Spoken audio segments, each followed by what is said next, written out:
Mr. Frank Islam, please come on the stage. And Dr. Sanjay Rai, Dr. Kelly Kimberly,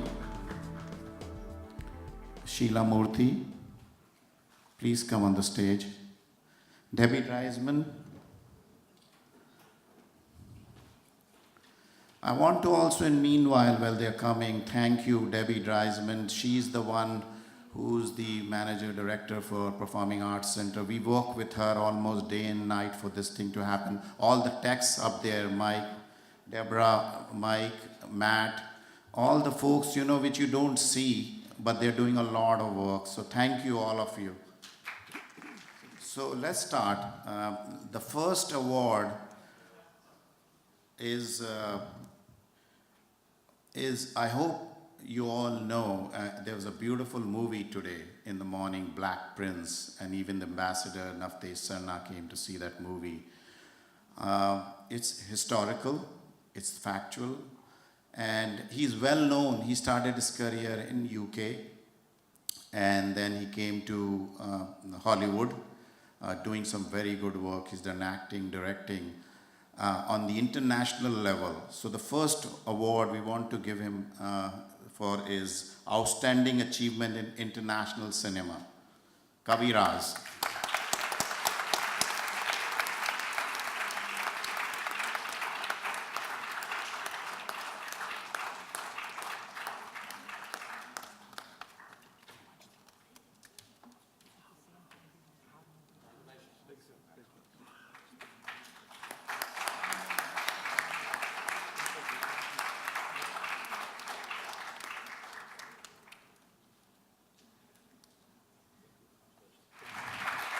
We won't leave you that quickly because you can see from the applause the audience loved the film. So, Anant, the best feature film for audience choice also goes to Dr. Rakhmabai.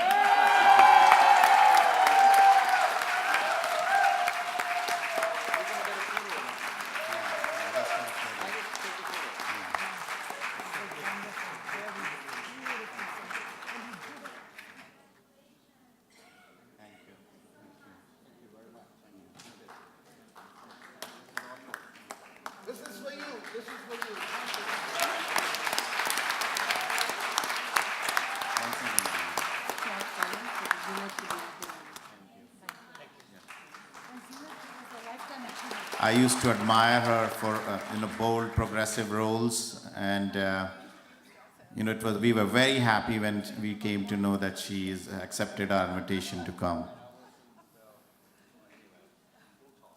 Okay. So let's move on. Keep moving. That was about the college, but my important job is to introduce Mr. Frank Islam, a well-known Indian American, not only in the United States, but across the world, for his philanthropy, for his innovation, and the work that he has done to improve lives of everyone in this world. Mr. Islam came to United States with humble backgrounds, like most of us do, and he worked hard, he played by the rules, he did innovative work, and established his own IT firm.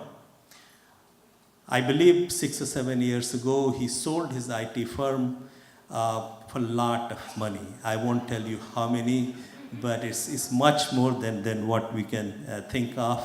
If you think of millions of dollars, I think you'll be right, but it's hundreds of millions of dollars. But most important thing about Mr. Islam is that what is he doing with his money? He supports Montgomery College. Montgomery College has a Frank Islam Athenaeum Symposia, where we bring speakers on all the important topics, from ambassador to India to ambassador to South Africa, Mahatma Gandhi's grandson, Lily Ledbetter, a number of speakers have come, and our students have benefited from that. Mr. Islam supports Montgomery College, a community college.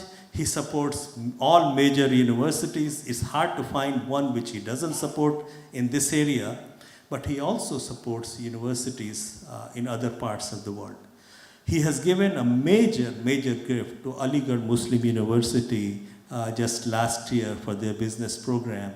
And I believe he'll be there to support other initiatives as well. And we at Montgomery College keep looking forward to more and more. And I will tell you, all our movie makers who are making these wonderful short films, you are very close to Mr. Islam's heart. Make sure that you don't leave this venue without his contact information. And I hope Frank will forgive me for that, but make sure you approach him for support. So, ladies and gentlemen, please welcome Mr. Frank Islam.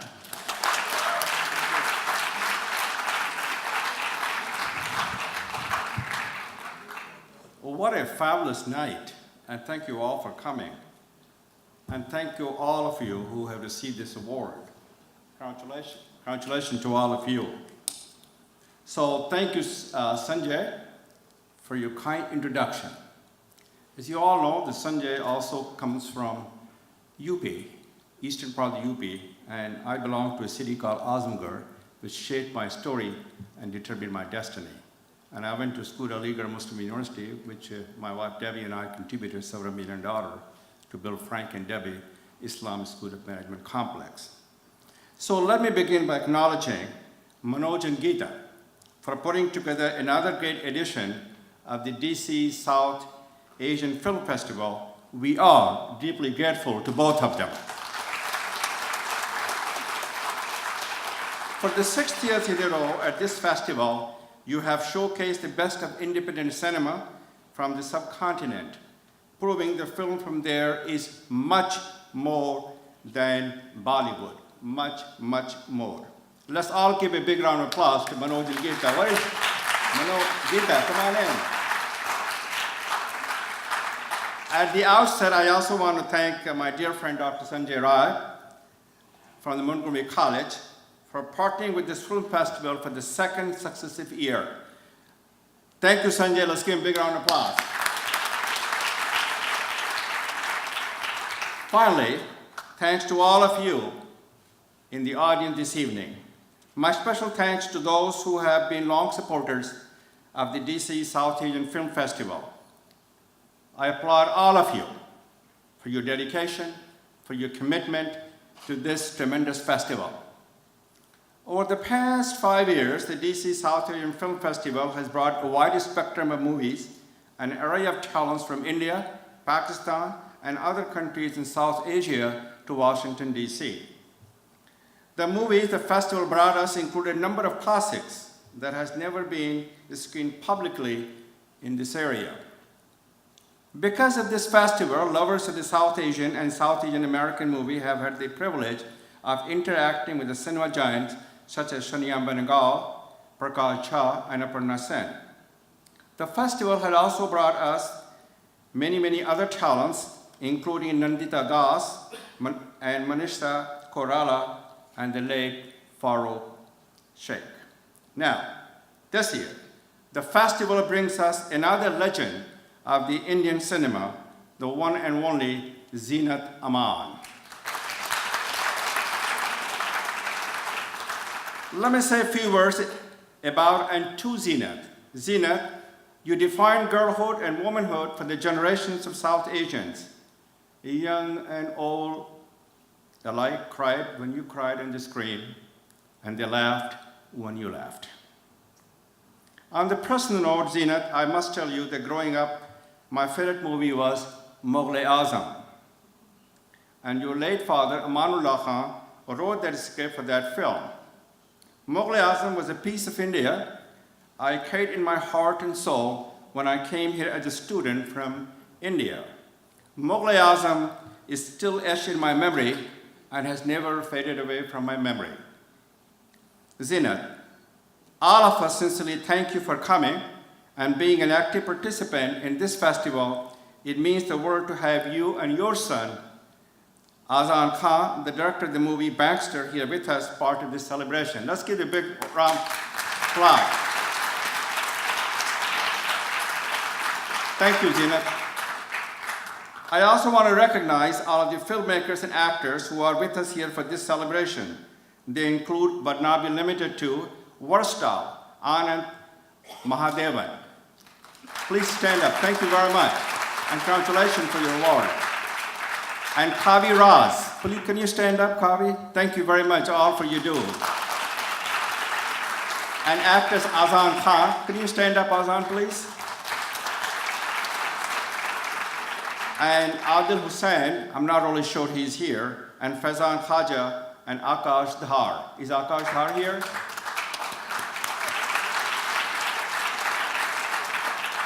Thanks to all of you for taking the time from your hectic schedule to be with and to educate us about your works, your industry, and art and cinema in general. Let us give a big round of applause to the directors, actors, and artists who shared their gift with and provided us with a great visual and intellectual treat in these 3 days of the festivals.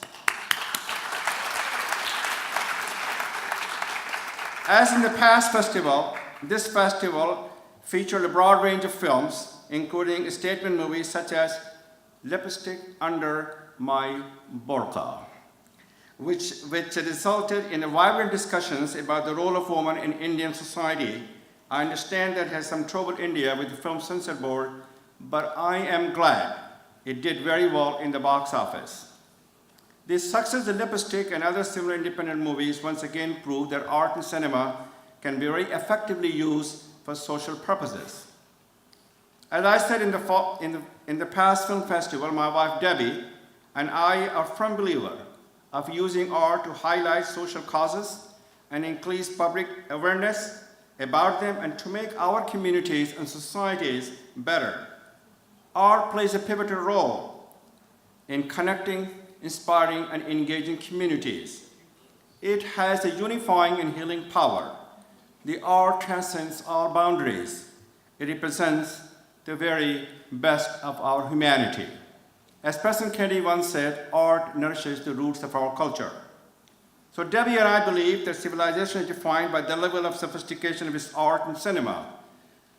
No one described the link between the art and civilization better than President John F. Kennedy, who once said that the future of our country and our civilization depended on the full recognition of the place of the artist. As some of you are aware, I'm a huge fan of President Kennedy, whose appreciation of art is well known and well documented. A great nation recognized that when it named one of America's most iconic culture institutions after him, the John F. Kennedy Center for the Performing Art. I have the privilege and honor to be appointed by President Obama to serve on the Board of Trustees of the Kennedy Center. As I conclude, let me leave you with one final thought borrowed from President Kennedy. Paying tribute to his friend Robert Frost, the president said that Frost saw the poetry as the means of saving power from itself. President Kennedy further stated, and I quote, "When power leads man towards arrogance, poetry reminds him of his limitation. When power narrows the areas of man's concern, poetry reminds him of the richness and the diversity of this existence. When power corrupts, poetry cleanses." End of quotation. So ladies and gentlemen, what President Kennedy so eloquently declared about poetry is just as true of art and cinema. In these trying times when power seems to be the ultimate aphrodisiac, we need more poetry, we need more art, we need more cinema. And we need more people willing to speak to the power. Once again, I thank Manoj and Geeta for inviting me to speak today. It has been my pleasure to be and share my thoughts in this closing ceremony, and God bless you all. Thank you, Frank. Let's give him another round of applause.